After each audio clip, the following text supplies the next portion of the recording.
Welcome into another edition of the Roll Tide Rewind with Owen Barnes. We are here today to break down some Labaron Philon film. Owen, how are you doing today, and how can I listen to your content again? Yeah, doing great. Appreciate you having me on. You can find me at Bards on Bama here on YouTube as well as, anywhere you get your podcast, Apple, Spotify, otherwise. Um, really appreciate you having me on. You can find my show, 2 to 3 days a week. Obviously, here during Christmas time, it's a little different for me since this isn't my day job. I'm spending some time with family and my fiance's family, so I'm going to be doing some travel. I will have some episodes breaking down the Kentucky game and others. So if you're interested in the basketball content, subscribe over to the channel. I really would appreciate it. Yeah, if you love Alabama basketball, give Owen a listen. He always does breakdowns, sometimes live streams after games. It's very good content, good things to hear. But today we're going to break down some Labaron Philon film. I think Philon he's came in as a five-star freshman. We thought, maybe he'll get playing time to then he's a starter on a team that makes it to the Elite Eight. And then now he was going to go to the NBA draft. He pulls out at the last minute, and he probably made the best decision for himself. He was probably looking at being picked in the 30s, and now he's potentially played himself into a lottery pick. Some NBA draft experts are having him as the number one point guard now in the draft over guys like Mikael Brown and good player. He's a good player at Louisville. But what have you thought about Labaron Philon so far, Owen? And then we'll get into film after we just discuss how he's been so far. But how do you think he's been so far? Yeah, I think when you talk about LeBaron, you have to kind of consider, the pretenses you brought him into last season. Nate has been pretty open about the fact that when he came over from Kansas, part of the thing was, when you got him as a recruit, he was a guy who wanted to come to Alabama and thought that he was going to be riding the bench, right? Nate Oates told him, hey, you might redshirt. And LeBaron kind of said, well, if I have to redshirt, I at least want to do it closer to home. And that's the reason why he comes to Alabama. And he was, an Alabama kid, wanted to come to Alabama. And then you have a situation where he gets here and in summer ball, he quite frankly, he was dominating Mark Sears and dominating Aiden Hall. He was dominating certain guys during the offseason, right, with his defense and his intensity. And Nate was like, okay, this guy's playing. Like he's definitely not redshirting. And then obviously that's when you get where he's starting and he has a pretty good year last year. I think the big difference is I think he's made a pretty substantial jump this season, both in scoring ability and passing ability. I think that he has taken over this team. I think he's really relished in that opportunity. I think that his ability to get downhill is something, and his size, I think, is something that Alabama has not had at point guard in a while. Obviously, Mark Sears was a bit undersized. Your guys like Jaden Shackelford and Javon Quinterly were a little more undersized. Having a guy like LeBaron Philon at 6'3", 6'4", they can actually go to the rack and not worry about their shot getting blocked quite as often and really finish with a little bit more physicality, I think is something that has been a very big deal in this system. And I think that's part of the reason why LeBaron has been so successful. He's still having a little bit of an issue related to some turnovers. Some of that is just thinking he can do a little bit more with the pass than he can. I think there's a few things when you're looking at that. Personally, I would like to see him keep the defensive intensity up. I know Nate has talked about that as well, but overall, you got to be happy with a guy that went from 10 points a game last season to, as of time of recording, he's averaging a little over 22 points a game. So, got to be happy with what you're seeing so far out of LeBaron. Yeah, before today started, he was fourth in the nation in scoring at 22.4 points per game. How he does his scoring is a lot of it deals with driving to the rim, as we'll see in these next few clips. He's very physical going into the rim, very much initiating contact, or not initiating contact, absorbing contact, and able to finish through. He's able to notice switches well. He's able to do floaters. He's developed a pretty nice paint game. He this season he's 63.7% on 2-point shots going into today. Last year he was 54.2%, so a 10% increase there. Overall shooting, he's gone up 11% from 56 point. He's at 56.3% now. He was 45.2% last year.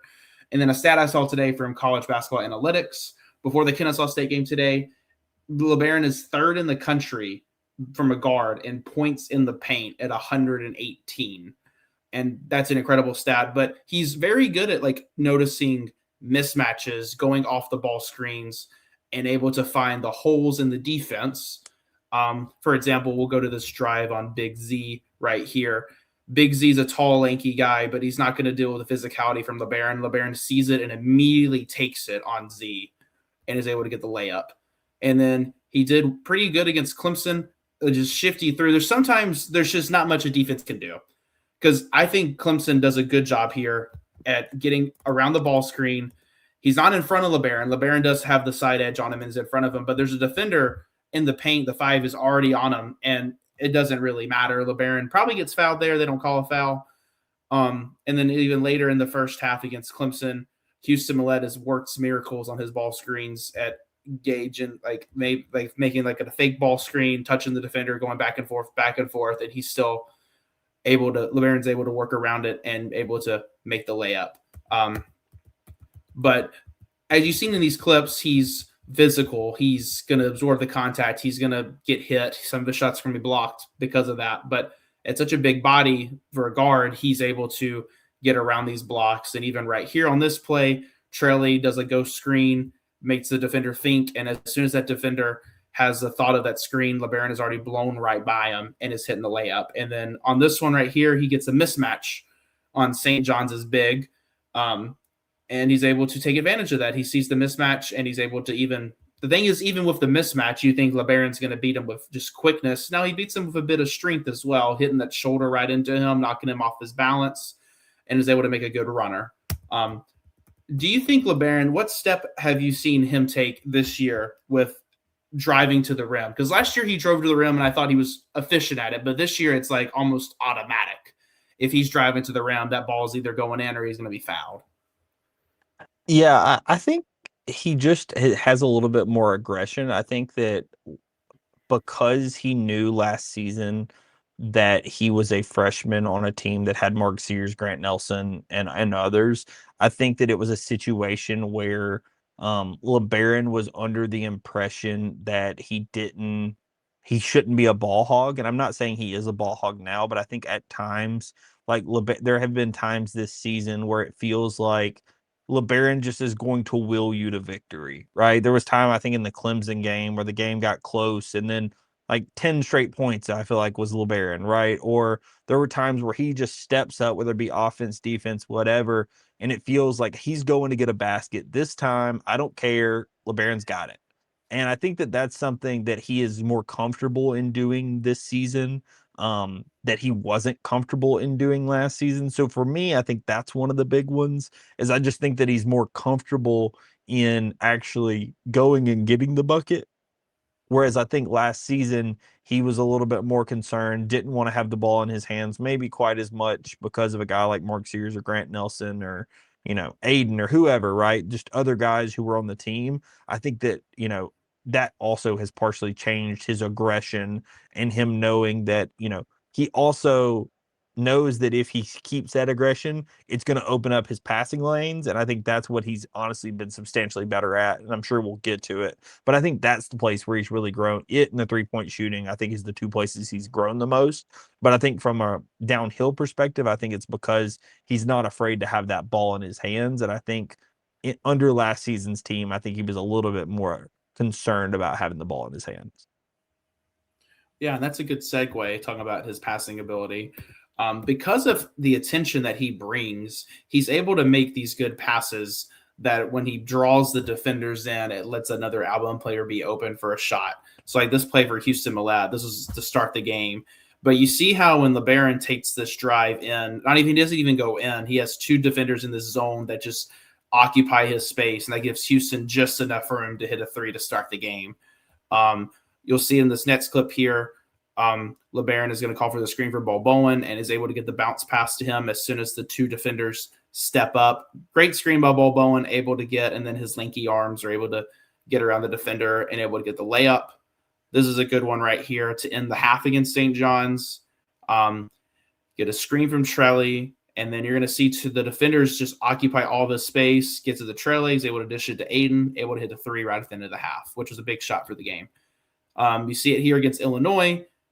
Keaton Bristow was able to get around the defender and able to make a good pass behind Ivicevic there for a layup by Keaton, but a lot of this is just due to the presence of Labaron Philon, where they're not really kind of, if you can see both defenders are not expecting Labaron to make this pass. Kylan Boswell's a good defender, and then Ivicevic is a big body down low. And they're just occupying his space, one, because they know he wants to take the shot, but two, they're just underestimating his ability to make this pass. And it ends up being an easy layup for Keaton Bristow.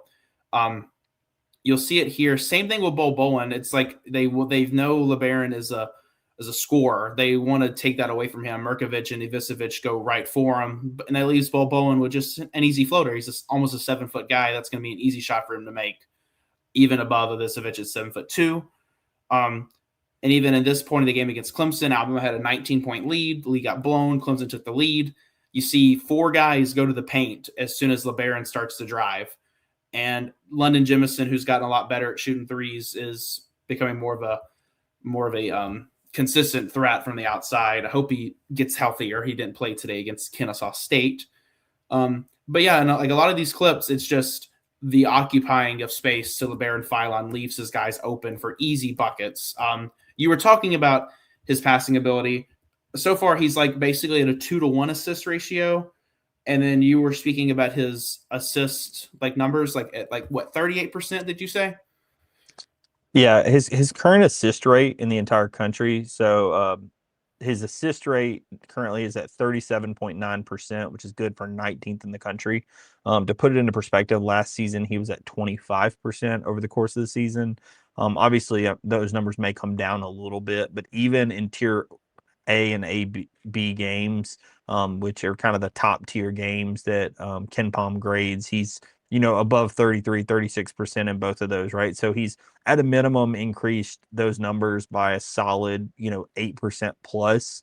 I think that that's a very big deal, and I think a lot of it is again, I would not call him a ball hog, but I think the ability of him to feel comfortable in hogging the ball at times and saying, hey, I'm going to go get this basket, that then has those crashes down where you're talking about, where he would have a situation where people collapse in on him because they think he's going to ball hog it. They think he's going to be the one to take the shot, and he uses that to their advantage, right? The one spot I would say when you're talking about turnovers, he has had a few extra turnovers. It's still a 2-to-1, a very positive assist to turnover ratio, but he sometimes has had a little bit of an issue with those slip screens, where like the Taylor Bowen one or some of the other ones where you slip the screen and you get that bounce pass. I know we had a little bit of an issue in the Arizona game, or sometimes if you see somebody doing a back cut, he sometimes is feeling a little bit more likely to take that pass,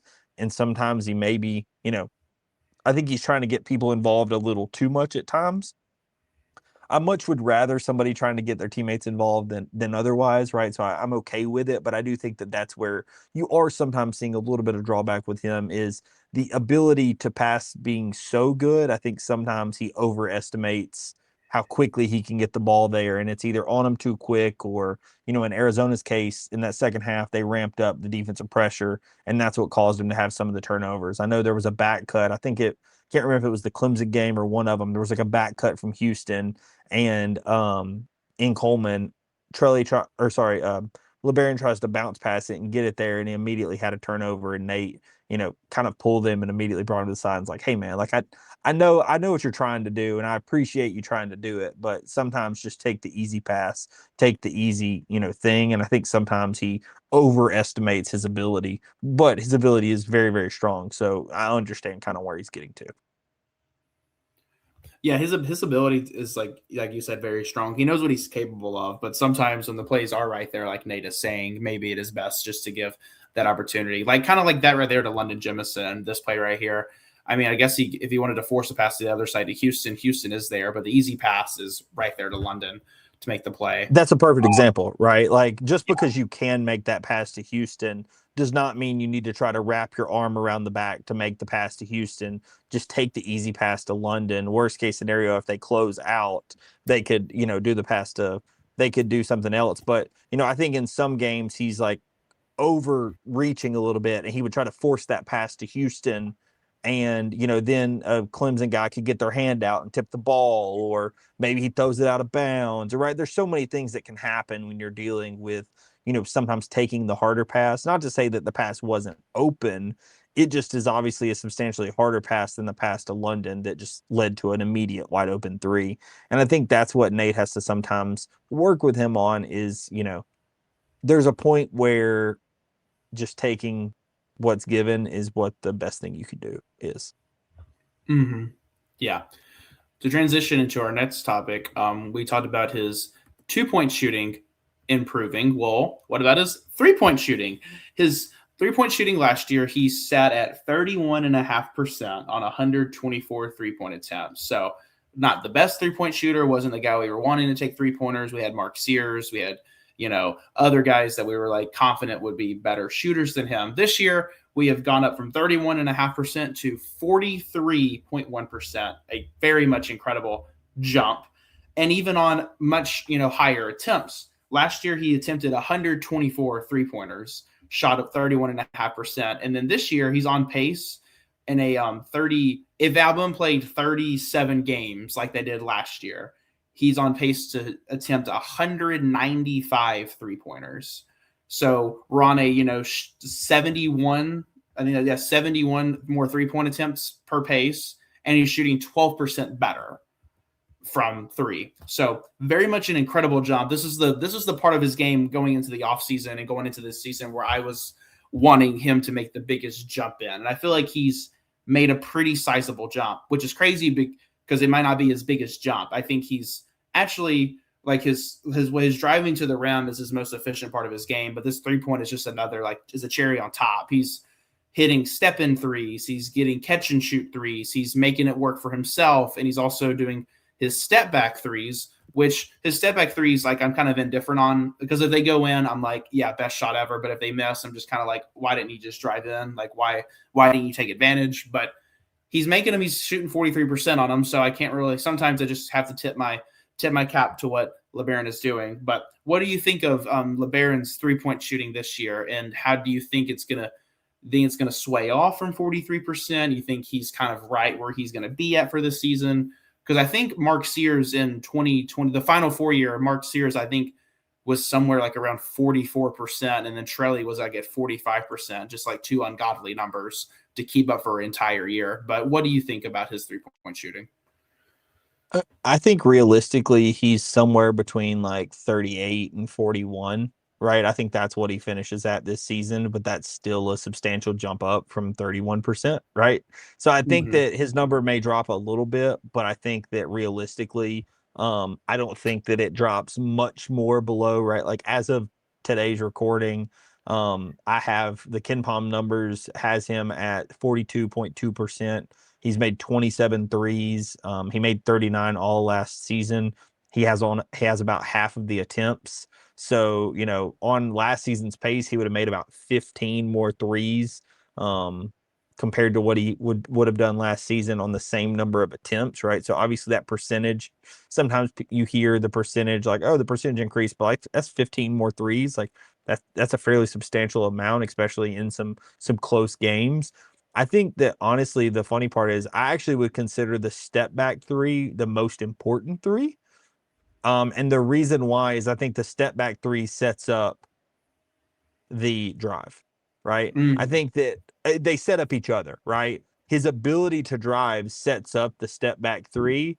His ability to hit the step back three sets up the drive, right? When they think you might step back, they're a little more hesitant on the drive, on defending the drive, because they think you're going to give the step back and hit a three in their face, and they want to have the close defense. But then when they think you're going to drive, then they're right on top of you. You know what I'm saying? Both of those things, I think, set each other up. And I think the step back three is honestly the part of his game because of the type of player he is. I think that's the part of his game that actually is the most helpful for him. Now, obviously, he's hitting a ton of threes in other ways as well.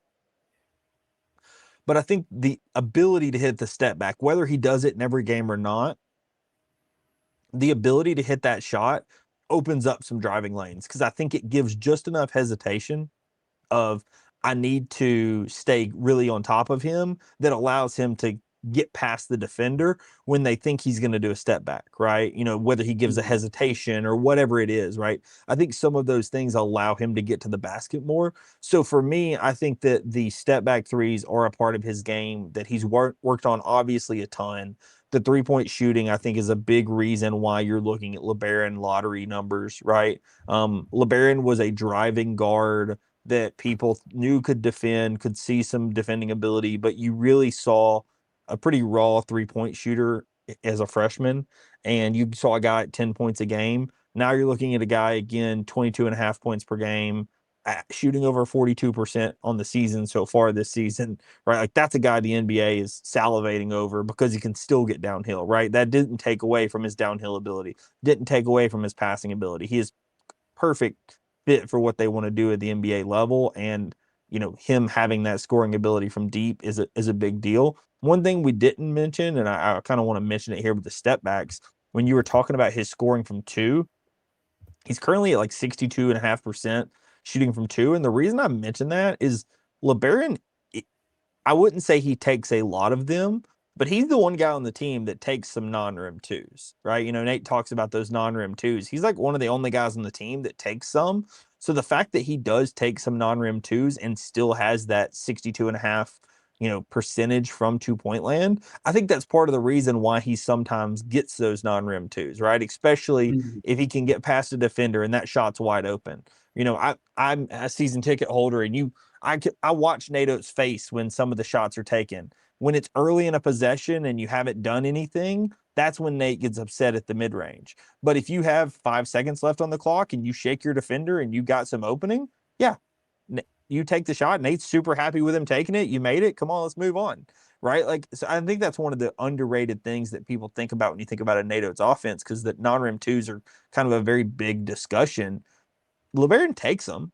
And part of the reason why he gets the ability to take them is because he's efficient when he does them, right? That is not hurting his overall efficiency numbers. And if that means you're going to have him take a couple, then so be it. He's going to take a couple. And so I think that is one thing that fans should also understand is, when LeBaron takes that shot, Nate isn't as concerned that the shot is being taken as much as it is when and where it's being taken, right? You're taking it with 25 seconds left on the clock and you never ran the offense, he's upset. You take it with 5, 10 seconds left on the clock and you just shook a defender and you're in the zone, take the shot. Let's move on with the day. LeBaron's a great shooter. Mhm. So I think that's something that fans also should understand. Obviously, I know that wasn't the 3-point number, but he does a lot of step backs on the two thing as well. And I think that that's something that people should kind of understand when you're talking about who LeBaron is as a shooter. I think all three levels of his shooting is kind of what you have to understand with LeBaron. No, that's definitely a good point about the non-rim, not the non-rim too. So he definitely, I feel like he's like the only one that does it. I think him and Aaron Estrada are like the only two that have consistently done it, and Nate not be like angry with it.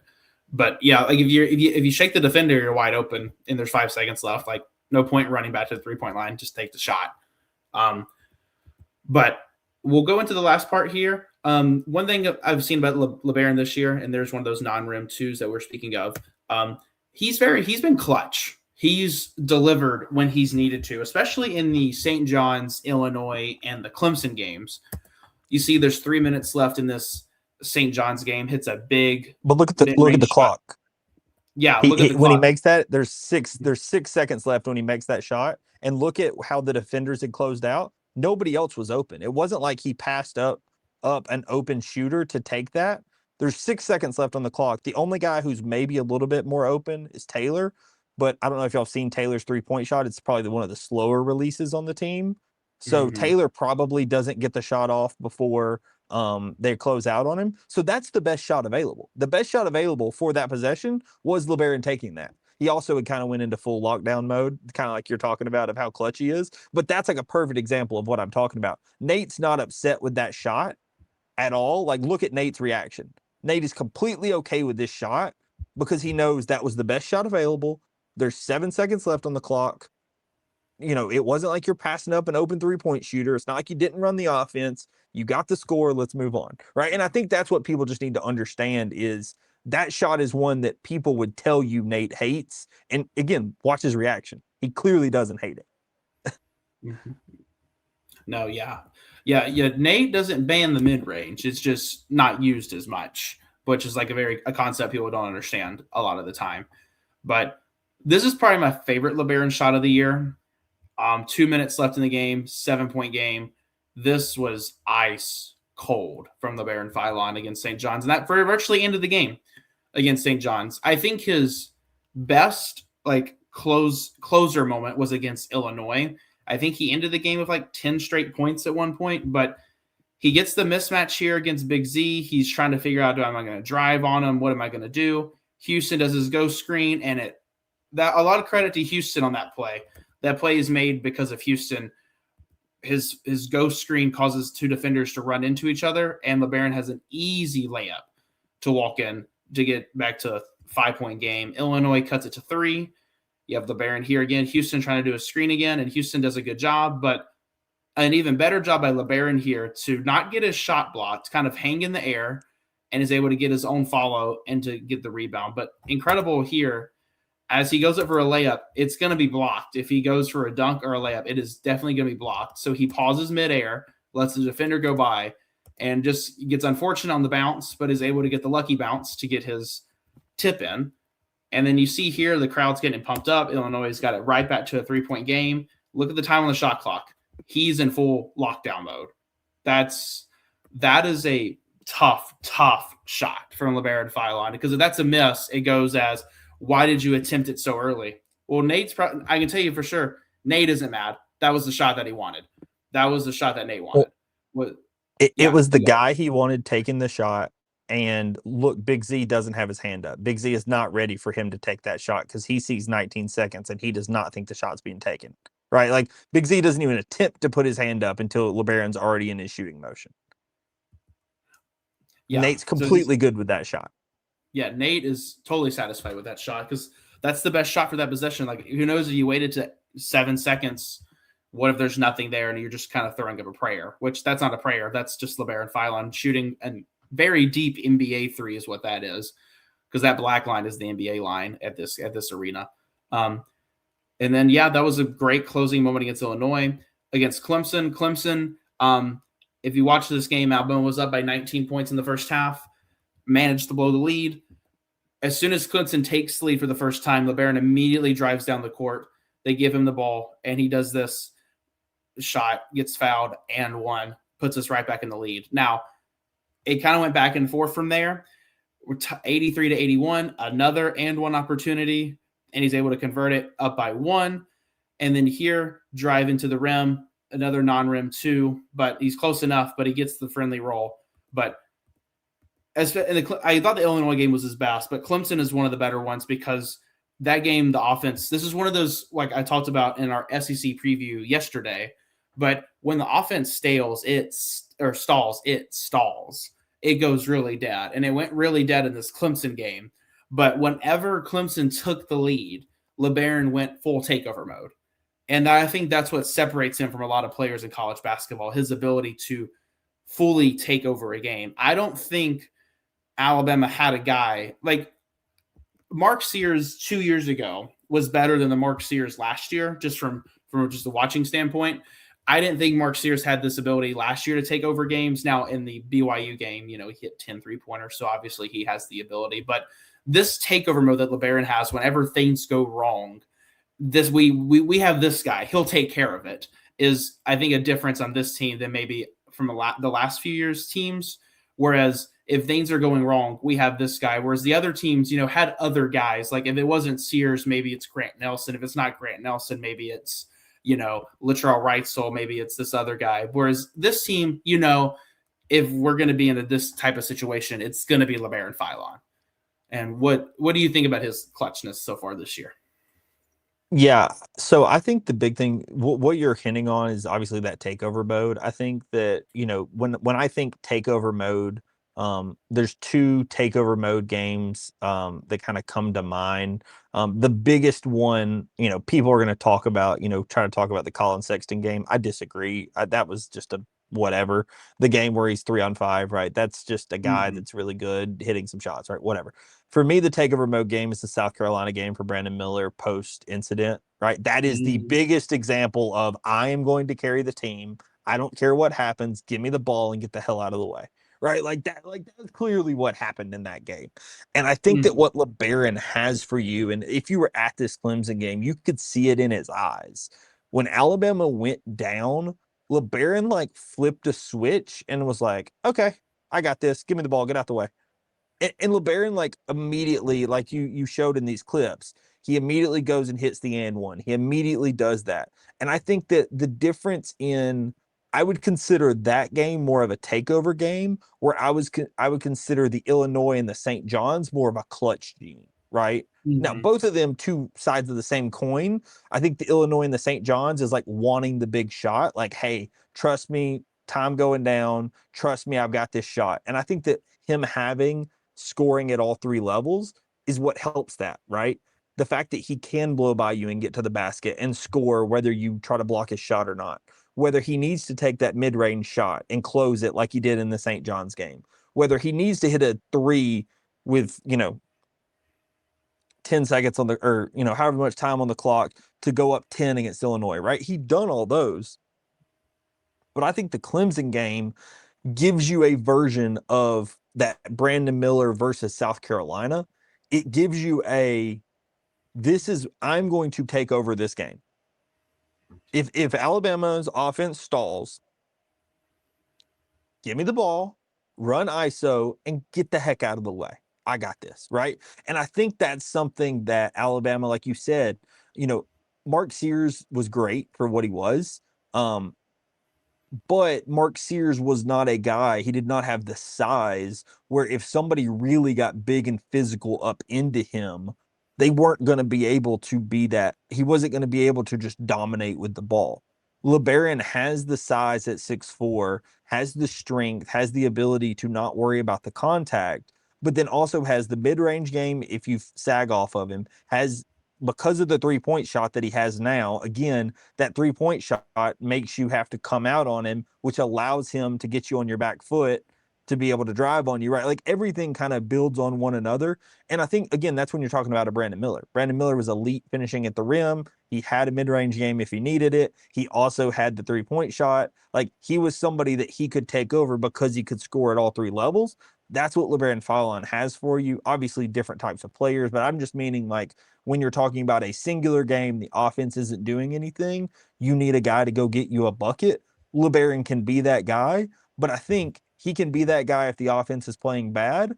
And then if you're playing really good, but you need one guy to be like, hey, I need somebody to take this shot, you can have confidence that LeBaron is the guy to take that shot, right? So I think that those are kind of two versions of the same clutch gene. I think one's a clutch gene and one's kind of being able to go takeover mode. And I think to be successful in college basketball, you need an ability to do both, right? Because there's going to be a game, or multiple where your offense is going to stall for whatever reason, and you're going to need somebody to make a bucket and, score 10 points unanswered, right? Or 10 of your next points, right?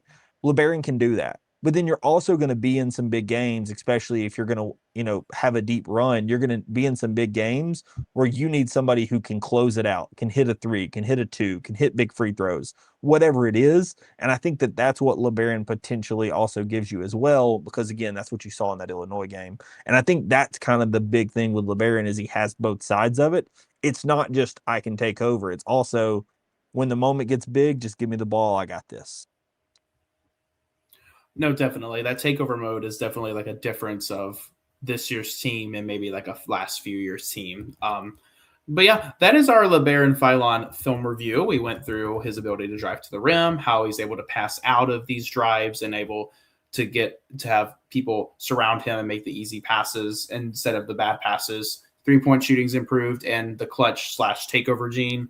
Do you have anything else you would like to add, Owen, about LeBaron Philon and like what is the potential that he has for this year? Is it, a Wooden Award finalist, or would that just be like the best possibility, of course? Yeah, I mean, I think if he's a finalist, Alabama is going to be, competing for like a 2 seed in the tournament. Realistically, I don't think he's a finalist. I think he realistically could win he could be like a top point guard, right? Like top point guard in college. I think that's realistic. I think lottery pick is totally realistic. Like Potentially, even top 10 type guy. I think it's realistic. It's a pretty tough class, but I think that he still is a very good player, and he is somebody that the NBA is definitely going to be wanting. I think that he also is somebody that I think has to be your front runner currently for SEC Player of the Year. I think that Labaron Philon, the big question will be kind of as it goes on, like, does his defense ramp up a little bit to where what you saw at the end of last season? That's the one thing we didn't talk about in this. This was mostly LeBaron's offense, but LeBaron's defense and his ability to pick your pocket, the thing that I always point out with LeBaron is the steal that he had against Auburn. Everybody talks about the Mark Sears buzzer beater, but the LeBaron Philon steal is what sets up the buzzer beater. There were times where last season he did against Tennessee, he did it against Auburn, he did it in multiple games last season where he was able to pick a pocket of a point guard and get a big steal and kind of help open up a game. And I think that that's something that you've seen at times this season, but you've not seen it consistently throughout this season. And I think that's the one spot that Nate Oates would love to see him get back to where he was last season. And I think that's, if he can get that in as well, I think that's where you have a guy who really is an elite player. I think that clutch takeover gene you mentioned, I think that's the big difference in last season's team and this season's team. And really, the last couple of seasons, I think that we had very good teams, but we didn't have a guy, right? Like, you had a guy in Mark Sears that was able to score a lot of points, was able to do things. Grant Nelson, again, able to do a lot of things. But like, when the going got tough and you got down to the end, like, which one were you going to trust? Like, who? Like, Brandon Miller was clearly, that was the guy on that team, right? There were some Mhm. teams where it was like, clearly this was the guy. Like, I feel like the last couple of seasons you haven't had the guy that you could just truly be like, hey, this is our guy. And LeBaron Philon gives you that. And I think that that's going to be absolutely crucial coming down the stretch in the SEC, in the SEC tournament, and the NCAA tournament. I think having a guy like that can really take over, cardiac Kimba style is a really big deal. Yeah, I absolutely agree. Well, thank you guys for watching the video. Be sure to check out some of my other content on the Roll Tide Rewind, and also be sure to check out Owen's content on Barnes on Bama. But until then, I hope everybody has a great rest of their week and have a Merry Christmas and Roll Tide.